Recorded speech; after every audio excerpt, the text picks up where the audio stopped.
दर्शन करने से क्या फल मिलता है। इस तत्व हमारे 18 दोषों से रहित होते हैं, वीतरागी होते हैं, आरंभ परिग्रह आदि से रहित होते हैं, तीनों लोकों की सभी बातों को जानने वाले होते हैं। ऐसे सर्वज्ञ भगवान को छोड़ कर के यदि कोई अन्यथा अन्य जगह शरण में जाता है तो वह संसार में भटकता है। इसलिए हे भगवान, आपने संसार और संसार के कारणों का नाश कर लिया है, हम इसलिए आपकी शरण में आए हैं। आपके अलावा और कोई भी मुझे भय और दुख से बचाने वाला नहीं है। आचार्य महाराज ने इस जगह लिखा है,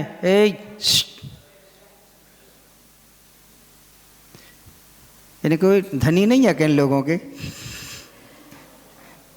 धनी नहीं हो तो फिर हमें बताओ, फिर हम सबको कमरा बंद करके रखें। आई तो उन्होंने लिखा है, जो डरे डराया करें वो रखें अस्त्र शस्त्र। जो डरे डराया करें वो रखें अस्त्र शस्त्र। जो रूपवान क्रूपवान हो वो ओढ़ा करें उढ़ाया करें वस्त्र। वो ओढ़े उढ़ाया करें वस्त्र। हम तो निर्भय निर्भीक हैं, इसीलिए तो निर्ग्रंथ हैं, वीतराग हैं।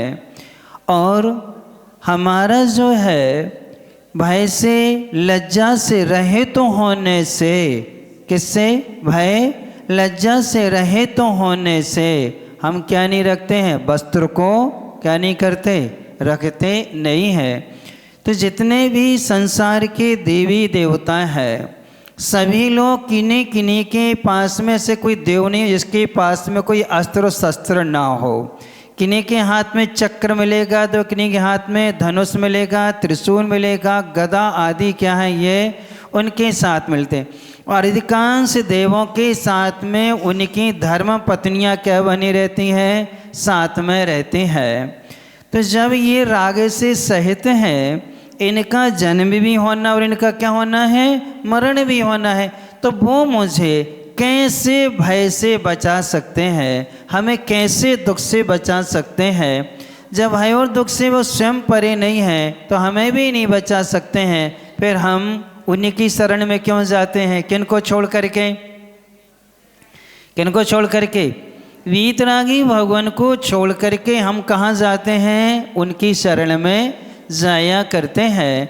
इससे मिथ्यात्व कर्म की पुष्टि होती है और 70 कोड़ा कोड़ी सागर का कर्म बंधता है। कितने कोड़ा कोड़ी सागर का? 70 कोड़ा कोड़ी सागर। सागर किसे कहते हैं? अत्यंत संक्षिप्त में आपको बता देते हैं। अपने यहाँ के 1 करोड़ वर्ष, कहाँ के? अपने यहाँ के 1 करोड़ वर्ष और सागर का 1 सेकंड। सागर का क्या है? 1 सेकंड। और यहाँ के 1 करोड़ वर्ष बराबर सागर का क्या होता है? 1 सेकंड होता है।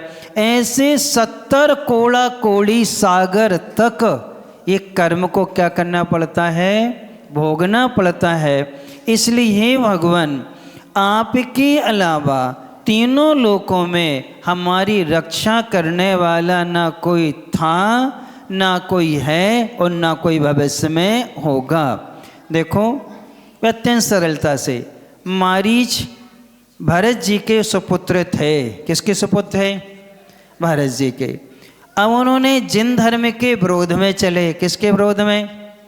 363 मत चलाए। अब उतने काल में 24 तीर्थंकर हो गए, 23 तीर्थंकर हो गए। कितने हो गए? 23 हो गए। और वो कई बार नरक में, त्रियंच में, स्त्री आदि की पर्यायों में कई जगह भटकते भटकते जब दुखों से दुखी हो गया, उसकी रक्षा किसने करी? जब सिंह की परिमय में आए तो 2 मुनि महाराजों ने उसको क्या दिया? संबोधन दिया। आखिर जब भी आत्म कल्याण हुआ तो किससे हुआ? वीतराग मुद्रा से हुआ। किससे हुआ? वीतराग मुद्रा से। वीतराग मुद्रा के अलावा वो इतने समय तक संसार में क्या करता रहा? भटकता रहा। जबकि भरत जी के हजारों पुत्र उसी भाव से कहाँ चले गए? मोक्ष चले गए। किस भाव से? उसी भाव से हजारों पुत्र कहाँ गए? मोक्ष गए। सबसे पहले मोक्ष आदिनाथ भगवान के पहले भी मोक्ष चले गए थे। भरत जी के पुत्र अनंत वीर्य, उससे पहले भी कहाँ चले गए थे वो? और एक पुत्र कहाँ भटका? अब आप लोग भी देख लो, बीत रहा भगवान को छोड़ करके तुम अन्य देवों के पास जाओगे तो क्या होगा? संसार बढ़ता है, घटता नहीं है। इसलिए कोई भी देवी और कोई भी देवता क्या नहीं करता है हमारा? ना अच्छा कर सकता है और ना बुरा कर सकता है। क्या नहीं कर सकता? ना अच्छा करने वाले और ना बुरा करने वाले हैं। अच्छा होगा हमारे पुण्य के उदय से, बुरा होगा तो हमारे पाप कर्म के उदय से होता है, देवी देवताओं के निमित्त से होता नहीं है। और आप लोगों को क्या लगता है, नहीं पूजेंगे तो क्या होगा? डर लगता है ना, इसलिए आप क्या करते हैं? तो अच्छा ये बताओ, सबसे ज़्यादा पूजने वाले उनको ही है। किनको? राग द्वेष से सहित पूजने वालों को सबसे ज़्यादा जनसंख्या है उनकी। जैन कितने हैं? ओनली दिगंबर श्वेतांबर तो उन्हीं को पूजते हैं, वस्त्रधारियों को। दिगंबर पूरे के पूरे मुश्किल से 1.5 करोड़ निकलेंगे। कितने निकलेंगे? 1.5 करोड़। लेकिन 1.5 करोड़ जैनों में कोई भी इतना गरीब नहीं मिलेगा कि उसको भीख मांगना पड़े। क्या करना पड़े? इतना गरीब नहीं मिलेगा। और वो सारे देवी देवताओं को पूजने के बाद भी क्या रहते हैं? निर्धन भी हैं, दुखी भी हैं, और क्या है, अनेक बीमारियों से क्या है, ग्रस्त हुआ करते हैं। इसलिए उन देवों को पूजने से अपना पुण्य कम होता है। क्या होता है? पुण्य कम होता है। इसलिए हे भगवान, आपके अलावा इस संसार में हमारी रक्षा करने वाला कोई नहीं है, और ना था और ना कभी होगा। अब इसके बाद में देते हैं, जिन्हें भक्तिरो जिन्हें भक्तिरो जिन्हें भक्तिर दिने दिने सदा मेस्तु सदा मेस्तु सदा मेस्तु भवे भवे। अब स्तोता भगवान से प्रार्थना कर रहा है कि हे जिनेंद्र भगवान, दिने दिने प्रतिदिन और भवे भवे प्रत्येक भाव में ने प्रत्येक पर्याय में, हर दिन और हर पर्याय में मैं यानी मुझे जिन्हें यानी जिनेंद्र भगवान में जिन्होंने कर्मों को, इंद्रियों को, कसायों को जीत लिया है, उनमें भक्ति होवे। भक्ति किसे कहते हैं? गुणेषु अनुरागा भक्ति। गुणों में अनुराग होना सो क्या कहलाता है? भक्ति कहलाता है। दूसरी परिभाषा, गुणों में अनुराग होना सो क्या है? भक्ति है। दूसरी परिभाषा है, जो भगवान को अच्छा नहीं लगा उसमें अरुचि होना, और जो भगवान को अच्छा लगा है उसमें रुचि होना, उसका नाम क्या है? भक्ति है। यानी जो हमारे तीर्थंकरों को अच्छा नहीं लगा है उसमें क्या होना? अरुचि होना, और जो उनको अच्छा लगा है उसमें क्या होना? रुचि होना, उसका नाम क्या है? भक्ति है। अब भगवान को आप लोग अच्छे लगे क्या? घर उनको अच्छा लगा क्या? राज्य अच्छा लगा क्या? पुत्र पुत्रियां बहुएं आदि अच्छी लगी क्या उनको? उनने क्या किया? इन सबको क्या कर दिया? छोड़ दिया। उनने छोड़ दिया और आप लोगों ने क्या कर लिया? क्या कर लिया? पकड़ लिया। और जिसको भगवान ने पकड़ा है उसको अपन ने क्या कर दिया? छोड़ दिया। इसे भक्ति कहेंगे क्या? इसे भक्ति कहेंगे क्या? इसलिए कहा है कि जो भगवान ने छोड़ा है उसको मांगना याचना है। उसको क्या करना? मांगना सो याचना है। और जो भगवान ने अपनाया है उसको मांगना, उसको पाना, उसको चाहना भक्ति है, प्रार्थना है। उसे क्या कहते हैं? भक्ति कहते हैं और प्रार्थना कही जाती है। तो आप लोग हम ना तो भक्ति है और ना प्रार्थना है। एक बार आचार्य महाराज जी से एक प्रश्न किया कि गुरुजी, भक्त में और शिष्य में क्या अंतर है? हम तो आपके क्या हैं? भक्त हैं। हम आपके क्या हैं? भक्त हैं। तो आचार्य श्री ने कहा अच्छा। तो एक कहने लगे नहीं आचार्य श्री, हम आपके शिष्य हैं। क्या है? हम आपके शिष्य हैं। तब तीसरे ने कहा कि महाराज, भक्त में और शिष्य में क्या अंतर है? तो उन्होंने बहुत अच्छा उत्तर दिया। जो तत्वार्थ श्लोक वार्तिक नाम का ग्रंथ है, तत्वार्थ सूत्र की सबसे बड़ी क्या है? टीका है। 8000 श्लोक हैं, जिसमें कितने? 8000 श्लोक हैं। उस ग्रंथ में बहुत अच्छा उत्तर दिया उन्होंने। जो भगवान को हृदय में धारण करता है वो भक्त कहलाता है। और जो गुरु के आचरण का अनुकरण करता है वो शिष्य कहलाता है। कौन? जो गुरु के आचरण का अनुकरण करता वो कौन कहलाता है? शिष्य कहलाता है।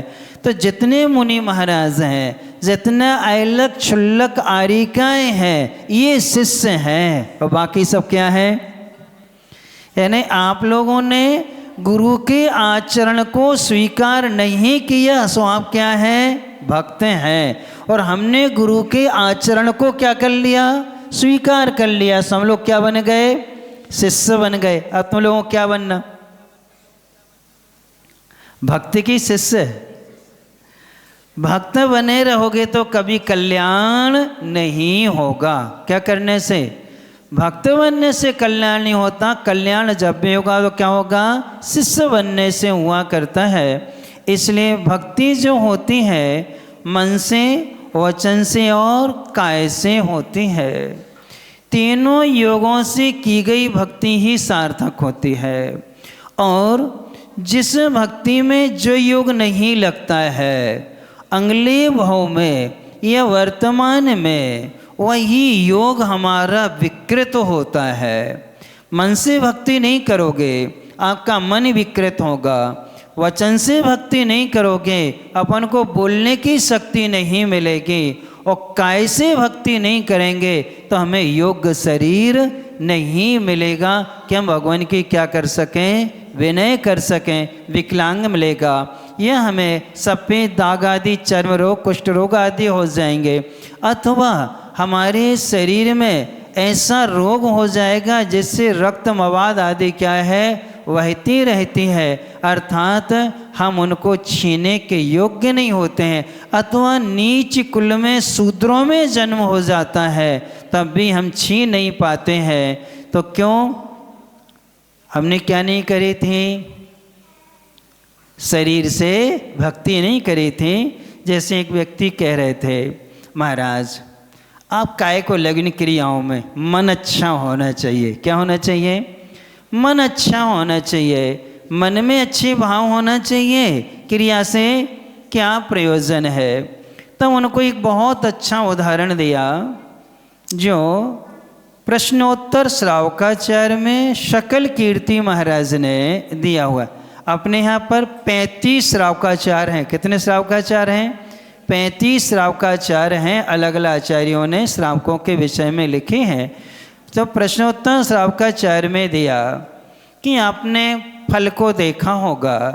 फल बाहर से और भीतर से, यदि भीतर पका हुआ है तो बाहर में अवश्य प्रकट होता है, और अंदर अंदर सड़ गया है तब भी बाहर में क्या है? वो दिखाई देता है। यानी कि फल जो है अंदर से पके तब बाहर में दिखता है, अंदर सड़े तो बाहर में दिखता है।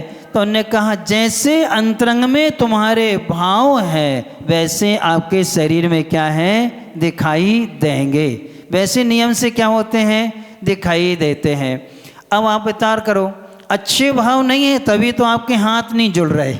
क्या नहीं हो रहे, हाथ नहीं जुड़ रहे, सिर नहीं नभा पा रहे, हम बैठ कर के नमस्कार नहीं कर पा रहे, और कह रहे मन में क्या है।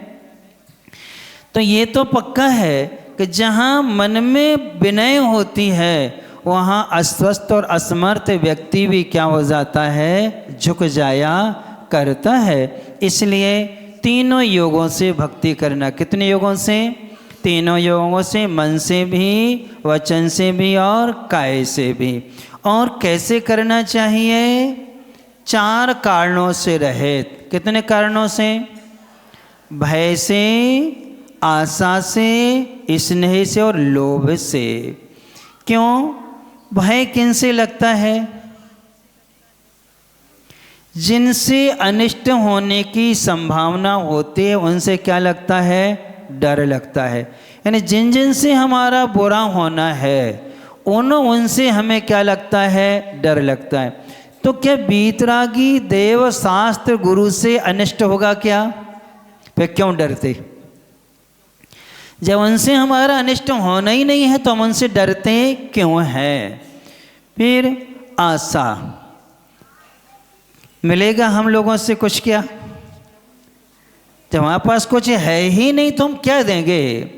तो यदि हम आशा से भी नमस्कार करते हैं कि चलो इन महाराज जी से हम कोई मंत्र मिल जाएगा, कोई तंत्र मिल जाएगा, या कोई चीज़ मिल जाएगी, क्या कोई विशेष आशीर्वाद मिल जाएगा, अथवा महाराज जी के आहार हमारे यहाँ हो जाए। हम देखते हैं जिसके यहाँ आहार होना होता है वो 3-4 दिन तो चक्कर लगाता है, इसके बाद पता ही नहीं वो इस नगर में है कि नहीं। हमें ऐसा लगता है तलवाला में कोई क्षेत्र पे चतुर्मास कर रहे हैं। किस पे, क्षेत्र पे। लोग बाहर से आते हैं और आहार कराने के बाद में चले जाते हैं, दूसरे दिन ही देखेंगे।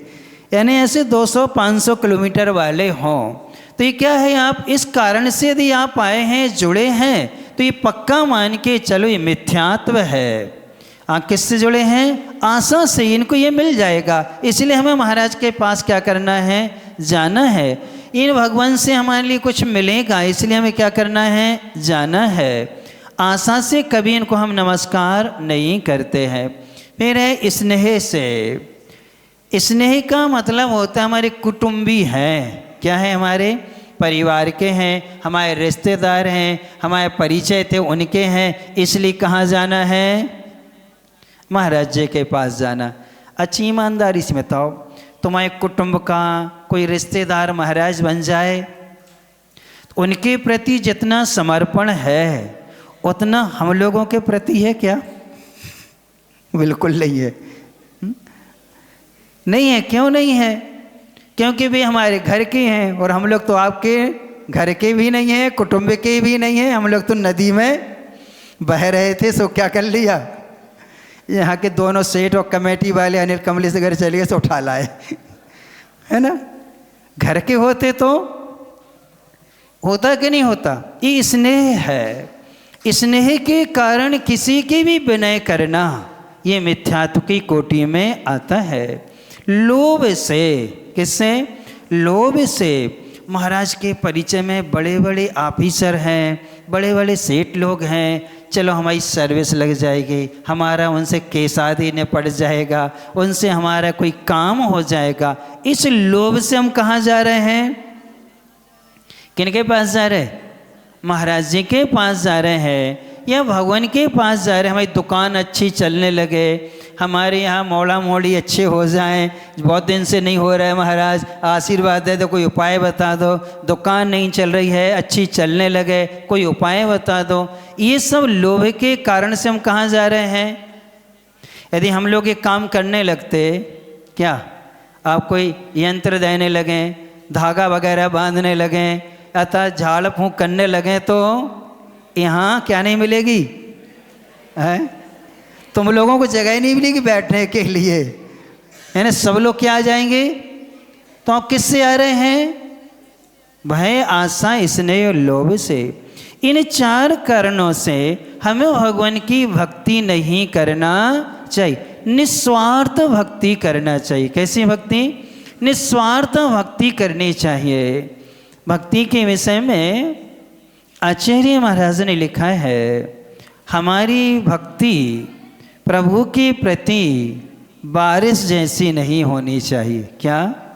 हमारी भक्ति प्रभु गुरु के प्रति बारिश जैसी नहीं होना चाहिए जो आई और गई। हमारी भक्ति तो ऑक्सीजन जैसी होना चाहिए जो दिखाई जरूर नहीं देती है लेकिन उसके बगैर हम जी भी नहीं सकते। किसके बगैर?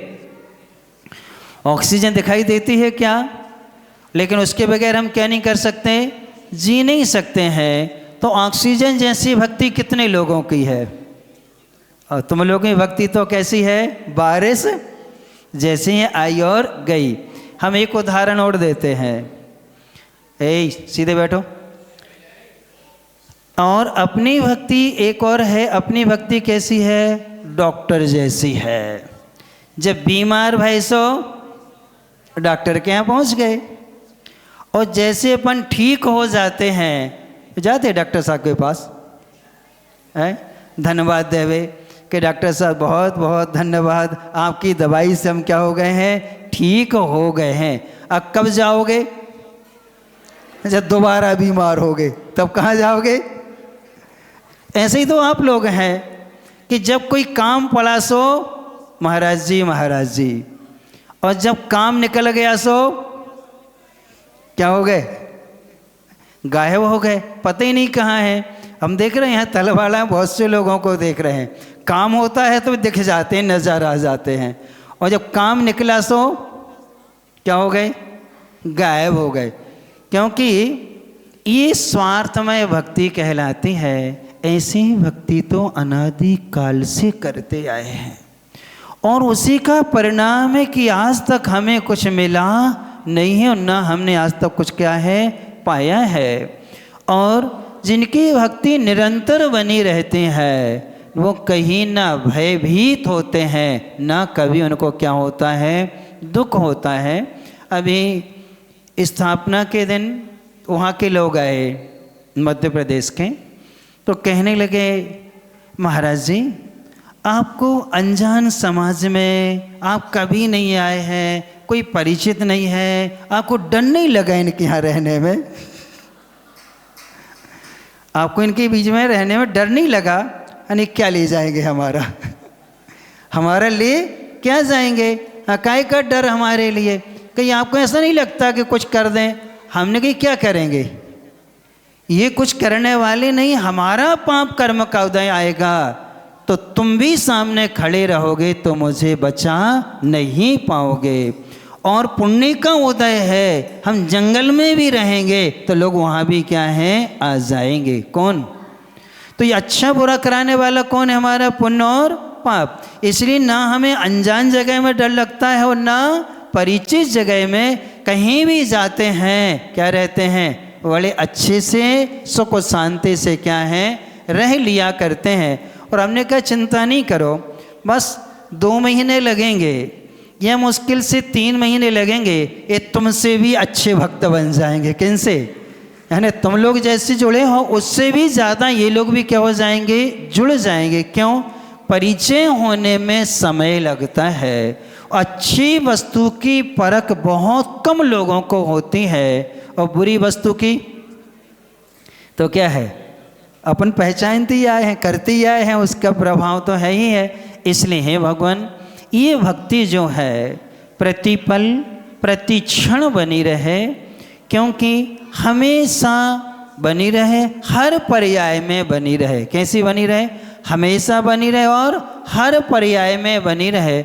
जब तक हम भगवान का मन स्मृति में रहता है, हम उनके निकट बने रहते हैं, तब तक हमें किसी भी प्रकार की कोई तकलीफ नहीं होती। कभी अशुभ कर्म का बंध नहीं होता। किसका बंध नहीं होता?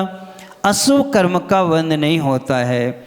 आज से सीता जी 14 वर्ष जंगल में रहीं, वन में रहीं, देशांतर रहीं, अब विचार करो, उनको डर नहीं लगा क्या? डर नहीं लगा क्या? रावण भी हरण करके ले गया था, किनको? अब इसके बाद सीता जी को कितने प्रलोभन दिए, किसने? तो सीता जी ने क्या किसी प्रलोभन में आकर के अपनी प्रतिज्ञा को तोड़ा क्या? तोड़ा क्या, ये बताओ। राम ने वन में रह करके भी मुनि महाराजों का क्या किया? पलगाहन करके क्या किया? आहार कराया। और तुम लोग महल में रह करके भी क्या नहीं कर पाते हैं? आहार नहीं करा पाते, पलगाहन नहीं कर पाते हो। तो आप लोग तो कहलाने रावण वाले। क्यों? रावण के महल में किसी मुनि महाराज के आहार नहीं हुए। विभीषण के महल में होते थे। किसके यहाँ? विभीषण के महल में होते थे, कुंभकर्ण के महल में होते थे, मेघनाथ, इंद्रजीत यानी उसके जो भाई थे उन भाइयों के हर महल में आहार होते थे। सिर्फ रावण जो राजा था उसके महल में आहार नहीं होते थे। अब विचार करो कि कौन सा कर्म है कि हम जंगल में गरीबी में रह के भी अपने कर्तव्य को कर रहे हैं। तो ये कहाँ है? कर्तव्येषु निष्ठा भक्ति। कर्तव्यों में निष्ठ होना सो क्या है? भक्ति है। इसलिए आचार्य महाराज ने मुकमाटी में बहुत अच्छा वाक्य दिया है, जहाँ धर्म और धर्मात्माओं के प्रति निश्चल समर्पण होता है, वह अकेला भी निर्दोष चर्या का पालन कर लेता है। किसके प्रति? धर्म और धर्मात्माओं के प्रति निश्चल समर्पण है तो अकेला रह के भी अपना क्या कर लेता है? निर्दोष चर्या का पालन कर लेता है। और जिसका धर्म और धर्मात्माओं के प्रति समर्पण नहीं है वो समूह में रह करके भी अपनी चर्या में क्या लगाता है? दोष लगा लेता है। किसमें? सबके बीच में रहते हुए भी क्या करेगा? वो दोष लगाएगा। क्यों? धर्म और धर्मात्माओं के प्रति क्या नहीं है? बहुमान नहीं है। इसलिए इस भक्ति को हमें कभी छोड़ना नहीं चाहिए। आत्म संवेदना, उत्कंठा, एक ही भाव, अनन्य चिंतन, इन चार आधारों को लेकर के भय से, आशा से, स्नेह से, लोभ से रहित हो करके क्या करनी चाहिए? भक्ति करना चाहिए। गुणों में अनुराग होना चाहिए। किस में अनुराग होना चाहिए? गुणों में अनुराग होना चाहिए। अच्छा, हम आपसे एक बात पूछें, आप लोगों को हम अच्छे लगते कि नहीं लगते? मोदी की पंचायत नहीं कि हमारे सामने हाँ कहने लगो और हम जाए सो बुराई करने लगो, है ना? जो बहुत डेंजर महाराज है, वो खतरनाक महाराज है ना। ईमानदारी से बताना, अच्छे लगते कि बुरे लगते? अच्छा। शरीर अच्छा लगता है या प्रवचन अच्छे लगते हैं या 11 प्रतिमाएं अच्छी लगती हैं?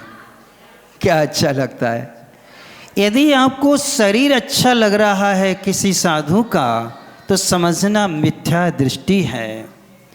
यदि उनके प्रवचन वाणी अच्छी लग रही है तब भी यह मिथ्या दृष्टि है। उनके महाव्रत या उनकी जो 11 प्रतिमाएं हैं वो अच्छी लग रही हैं तो समझना हम धर्मात्मा है। यानी उनके गुणों में हमारी रुचि है। हमारी जो 11 प्रतिमाएं यदि वो अच्छी लग रही हैं तो आप धर्मात्मा है। अच्छी लग रही हैं बोलो तो फिर ले लो। जानी कहो महाराज है? प्रवचन तो ले लेंगे लेकिन क्या नहीं लेंगे? प्रतिमाएं नहीं लेंगे। तो मतलब आप क्या हैं? अब बोलो क्या हैं आप लोग? पक्का है कि आप लोगों को हम अच्छे नहीं लगते हैं। ये गुणों में अनुराग नहीं है। ये क्या है? गुणों में अनुराग नहीं है। एक बार मुंगावली में थे हम, इस समय वहाँ चतुर्मास हो रहा है सौम्य सागर जी का। उस समय वो ब्रह्मचारी थे, घर में थे। तो हमारा चतुर्मास चल रहा था, पढ़ाई लिखाई भी करते थे। परिवार के लोग पहुँचे और वहाँ 5 दिन का रुकना हुआ, चौका लगाया। तो शाम का समय था, पिताजी भैया वृत्ति कर रहे थे, अच्छे से पैर क्या कर रहे थे, दबा रहे थे। अंतराय था तो घी भी लगा रहे थे तलुओं में। वहाँ एक विद्वान बैठे थे, पंडित जी, वो भी भैया वृत्ति करते थे, अच्छे स्वाध्यायशील थे। तो कहने लगे पिताजी से, क्यों बेटे की सेवा करने में कैसा लग रहा? किसकी? बेटे की सेवा करने में कैसा लगा? उनने बुंदेलखंडी में बोला था, मोड़ा के पांव दबावे में कैसा लग रहा हूँ। किसके? मोड़ा के ने बेटे के पैर दबाने में वो कैसा लग रहा? उन्होंने जो उत्तर दिया वो हमारे हृदय को छू गया। एकदम से उन्होंने कहा, सुनो, हम न बेटे की सेवा कर रहे हैं, न इस शरीर की सेवा कर रहे हैं, हम इनकी 11 प्रतिमाओं की सेवा कर रहे हैं। किसकी? हम इनकी जो 11 प्रतिमाएं हैं, इनके भीतर जो देश संयम है, हम उसकी क्या कर रहे हैं? सेवा, भैया वृत्ति कर रहे हैं। उस समय हम सोच में पड़ गए कि यदि हम में 11 प्रतिमाएं नहीं हैं तो हमें क्या लगेगा? दोष लगेगा। ये क्या मान के कर रहे हैं? ये धर्मात्मा है, ये व्रती हैं, श्रावक हैं, उत्कृष्ट श्रावक हैं, इनके पास देश है, इसलिए हमें इनकी क्या करना है? सेवा करना है। किसकी सेवा कर रहे हैं वो? और यदि हम में नहीं है वो प्रतिमाएं तो हमें क्या लगेगा? पाप लगेगा। क्या लगेगा? पाप लगता है। तो उनने अंदर से झचकोर दिया। इसलिए भक्ति का मतलब क्या है? गुणों में अनुराग होना। हम गुणों की सेवा करते हैं, हम गुणों के प्रति उनसे लगाव रहता है। ये शरीर तो नष्ट हो जाएगा, ये वचन भी नष्ट हो जाएंगे, लेकिन वो प्रतिमाएं, वो गुण कैसे बने रहते हैं? शाश्वत बने रहते, वो कभी नष्ट होते नहीं हैं। इसलिए हमें उनमें भक्ति और उनमें अनुराग करना चाहिए। अब इसके बाद में 2-3 श्लोक और हैं जो बहुत प्रेरणादायी है।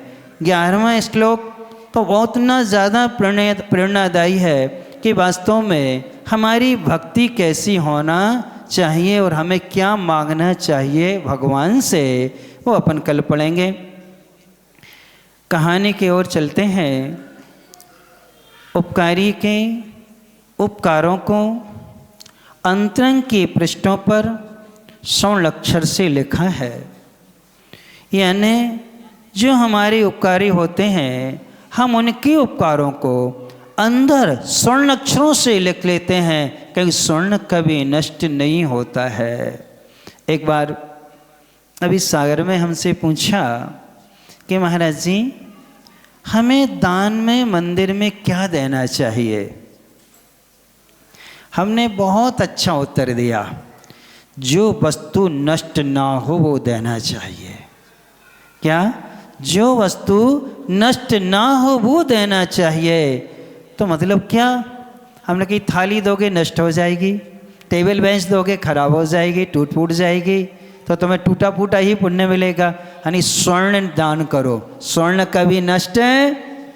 चांदी क्या कर दो, दान का तो नष्ट नहीं होगी, टूट भी गई तो उतनी ही कीमत में क्या हो जाएगी, वो बिक जाएगी। स्वर्ण भी उतनी ही कीमत में क्या है, और महंगा बिकेगा। हर दिन रेट बढ़ते जाते हैं। इसलिए किसका दान करना चाहिए? जो वस्तु नष्ट नहीं होती है हम उसका दान करना चाहिए। और जो वस्तु नष्ट हो जाती है और दान की, तो उसका पुण्य भी क्या हो गया? नष्ट हो गया। और तुमने जो वस्तु दान में दी है, जब तक वो रहेगी तब तक पुण्य रहेगा। स्वर्ण दान करोगे, जब तक स्वर्ण रहेगा तब तक पुण्य रहेगा। और तुमने लोहे की टेबल दे दी, ये पुण्य तब तक रहेगा जब तक वह है, और टूटी सो पुण्य भी क्या हुआ? टूट गया, पुण्य भी क्या हो गया? खराब हो जाता है। इसलिए उत्तम वस्तु का, ऐसे ही वहाँ कहानी में यही था। लेकिन वह दूत जो उसके साथ अच्छा किया, उसने उसी का क्या किया? घात किया, उसी को नष्ट कर दिया। आगे चलता है, नगर में प्रवेश होता है। लोगों ने बता दिया था उस नगर में एक बहुत अच्छे धर्मात्मा सेठ थे। उन सेठ जी का जीवन देखा जाए तो वास्तव में ऐसा अब मिलना दुर्लभ है। वो जो सेठ जी थे प्रत्येक दिन अतिथि समविवाह करते थे, यानी कोई अतिथि आ जाए हम उसका क्या करेंगे, आहार कराएंगे। और वो अतिथि को लक्ष्य में रख करके निरंतर प्रतीक्षा करते थे। इसी बीच में वो रोज़ सुबह उठ करके घोड़े पर बैठ करके नगर का एक चक्कर लगाते थे कि यदि नगर में कोई व्यक्ति बाहर का आया है हम उसका क्या कराएंगे, भोजन कराएंगे। और यदि कोई मुनि महाराज हैं, कोई अलग क्षुल्लक कारिकाएँ आदि हैं तो हम पड़गाहन करके क्या कराएंगे, आहार कराएंगे।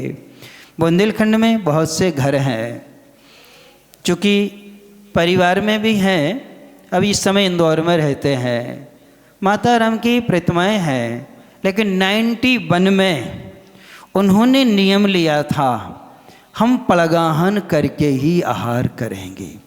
रोज़ नियम से शुद्ध भोजन बनाती 7 प्रतिमाधारी हैं और रोज़ बनाती हैं और रोज़ कलश लेकर के बाहर आती हैं, खड़ी होती हैं, 9 बार नवकार मंत्र पढ़ती हैं। मंदिर में कोई भैया जी दीदी आदि हैं उनको ले आएंगे, मुनि महाराज जी आरिकाएँ आदि हैं तो क्या कर लिया, पड़गाहन करके क्या कराएंगे, आहार कराएंगे। ऐसा सेठ जी का नियम था। अतिथि समविभाग यही है। अब लोग कहते हैं प्रतिमाधारी, यहाँ भी प्रतिमाधारी हैं, उनसे पूछो अतिथि समविभाग करते हो क्या? यदि करते हो तो शुद्ध भोजन होकर के आपको दरवाजे पर कलश लेके पड़गाहन करना चाहिए। और कोई महाराज नहीं आ पाए हैं तो क्या करो, त्यागी वृत्तियों को अपने घर में क्या है ले जा करके अपने व्रत का पालन अवश्य करना चाहिए। तब उन्होंने ऐसे किया, सेठ जी ने वो नगर के परिक्रमा लगा रहे थे और लौटते समय ये व्यक्ति दिख गया। देखा सेठ जी घोड़े से उतर गए, उतर करके हाथ जोड़ करके उसका अभिवादन किया। अभिवादन करके मधुर वाणी में कहा, आप कहाँ से आए हैं? तो उन्होंने कहा मैं उस नगर से आया हूँ, राजा जी ने मुझे भेजा है और मुझे उन राजा के कहाँ जाना है, राज्य में जाना है, राजा के संदेश देना है। सेठ जी ने कहा बहुत अच्छी बात है, आप पैदल आए हैं, क्या आपका कहीं घोड़ा वगैरह रथ वगैरह सैनिक हैं आप? तो उन्होंने कहा कि हमारे राजा ने हमें ऐसे ही भेजा है, मेरा जीवन बड़ा कष्टमय रहा है, मुझे 7 दिन की यात्रा करते करते हो गए और 7 दिन में हमारा सहयोग करने वाला कोई नहीं मिला। सेठ जी ने उसको बड़े अच्छे से घोड़े पे बैठाया, स्वयं नीचे खड़े होकर के घोड़े की लगाम पकड़ करके चलने लगे, चलो आप मेरे घर चलिए। सेठ जी उसको अपने घर ले आए और घर ले आए तो सबसे पहले सेठानी ने देखा कि कोई अतिथि आ रहा है, झट से दीपक लेके आई, रत्न दीप। कौन सा दीप? ये वाला नहीं, अग्नि वाला, रत्न दीप लेके आई। 5 रत्नों को उसमें थाल में रखा, उसकी क्या करी, आरती उतारी, अपने हाथ से उसके पैर धुलाए, जल ऐसा डाल दिया और पैर धुला करके आइए आइए आइए बड़ी अच्छे से आसन पर बैठाला। और आसन ऐसी वैसी आसन नहीं थी, दूध के लिए दिए गए थे, और रत्नों से जटित आसन थे। किससे? उसमें क्या लगे थे, रत्न लगे थे। उस आसन पर उसको क्या किया, बैठाला। आप लोग तो महाराज के लिए ऐसी चौकी जो आपके बब्बा के दहेज में आई थी, कौन के बब्बा के लोग, काली पड़ गई है, हिल रही है, उसमें दरारें हैं, मकड़ी का जाल लगा हुआ है, टूटी है, कहीं पिलाई की है तो फांसें निकल रही हैं, फिर वो क्या है, चिकनाई लगी है उसमें, कहीं कुछ लगा है। ऐसी चौकी अपन किनको देते हैं, किनको देते हैं? और दामाद के लाने नया सोफा सेट, नई कुर्सी है, बिल्कुल डाइनिंग टेबल अच्छी होना चाहिए, कांच लगी हुई चकाचक। और महाराज के लाने बिल्कुल क्या, ये अपनी क्या है, दरिद्रता है। सेठ जी ने अच्छी आसन पर बिठाला और उससे कहा भैया एक काम करिए, आप स्नान करिए, हम आपको जल तैयार कर देते हैं। और उसने प्राशुक जल छान करके सेठ जी ने अपने हाथ से रख दिया, आप स्नान करें, तब तक मैं द्रव्य तैयार कर देता हूँ, आप मेरे साथ प्रभु के दर्शन करने चलें। हमारे भगवान के आप दर्शन करना, और दर्शन करने के बाद में आकर के हम आपके लिए भोजन पान कराएंगे। ये भाव रखा और उन्होंने स्नान के लिए जल दिया, स्नान कर लिया। सेठ जी ने अपने वस्त्र दिए, पुराने वस्त्र नहीं दिए, नवीन वस्त्र दिए। कौन से वस्त्र दिए? बिल्कुल नवीन वस्त्र दिए। ऐसे मुनि महाराज हैं, मुनि महाराजों को जिन टावल से, जिन नैपकिन से आपने अपने आप के लिए एक बार भी उपयोग किया है, पहुँचा है, उन वस्त्रों से कभी महाराज को पहुँचना नहीं चाहिए। जिन वस्त्रों का आपने घर में उपयोग किया है, उन वस्त्रों का चौके में कब उपयोग नहीं करना चाहिए। नहीं तो बनियान आदि फट गई, धोती आदि फट गई, तो वही कपड़ा रोटी में क्या कर लेते हैं, उस बर्तन में क्या कर लेते हैं, या कई बार उसी से क्या कर लेते हैं, ढक लेते हैं। करते कि नहीं करते हैं? ऐसा अपन कर लेते हैं। तो ऐसा नहीं, नए वस्त्र पहनने को दिए, उन वस्त्रों को पहन करके सेठ जी के साथ वो जनालय जाता है, दर्शन करता है। चूँकि वह जैन नहीं था, लेकिन सेठ जी के साथ जैसा सेठ जी ने किया वैसे किया। वापिस आया, वापिस आ गया, उसको बढ़िया नाश्ता कराया, स्वर्ण पात्र में कराया। किसमें?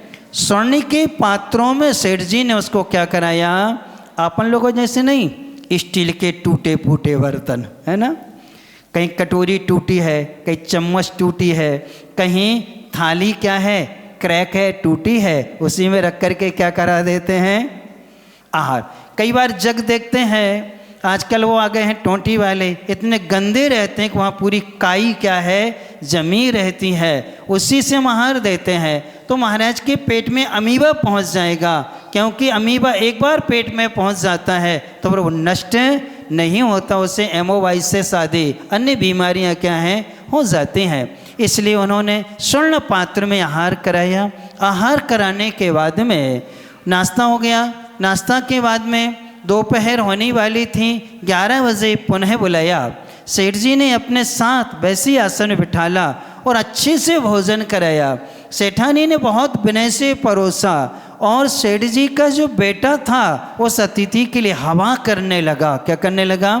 हवा करने लगा। अच्छे से हवा कराई और अच्छे से कहा तुम थक गए हो। सेठ जी का बेटा गया, भोजन के बाद आप विश्राम करिए, और उसने उनके पैर दबाए। किसके? तुम पैदल आए हो, आराम करो।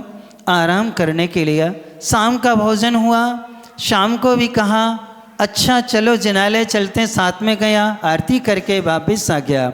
सेठ जी ने अपने यहाँ विश्राम के लिए स्थान दे दिया। सेठ जी ने उस कमरे में उसको रोक दिया और वो अच्छे से विश्राम करके सो गया।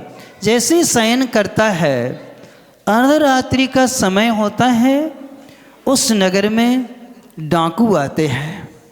और डाकू जैसे ही आए, और वो डाकू जैसे आए तो सेठ जी की सबको ख्याति मालूम थी, और उसने देख लिया था कि रत्नों के थाल से जो आरती करता है, स्वर्ण पात्रों में भोजन कराता है, रत्न जनित आसियों पर क्या है, बैठालता है। वो डाकू लोग आए, और जैसे वो आते हैं रात में, ये पहले कक्ष में सो रहा था, अतिथि कक्ष में आते हैं, डाकू इसको पकड़ते हैं, और जैसे ही पकड़ते हैं तो ये सेठ जी के मकान में प्रवेश कर जाता है अंदर।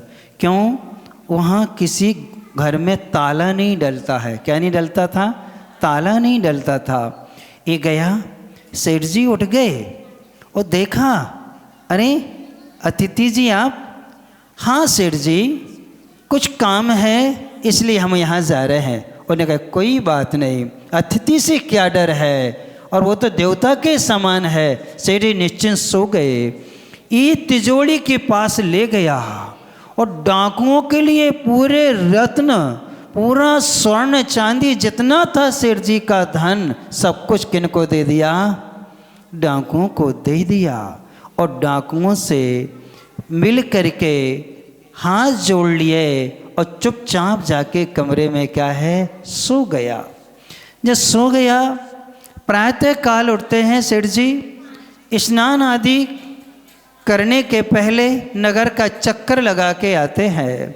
कोई अतिथि नहीं मिलता है, स्नान करते हैं। स्नान करने के बाद में वो कक्ष में जाते हैं, रत्न लेकर के मंदिर में चढ़ाने के लिए कि जाएंगे और रत्न लेके आएंगे, भगवान को हम क्या करेंगे, चढ़ाएंगे। उनका नियम था, एकम को 1 मुद्रा, दोष को 2, तीज को 3, चौथ को 4, पंचमी को 5, चतुर्दशी को 14, पूर्णमासी को 15, ऐसी मुद्राएं चढ़ाते थे। कौन?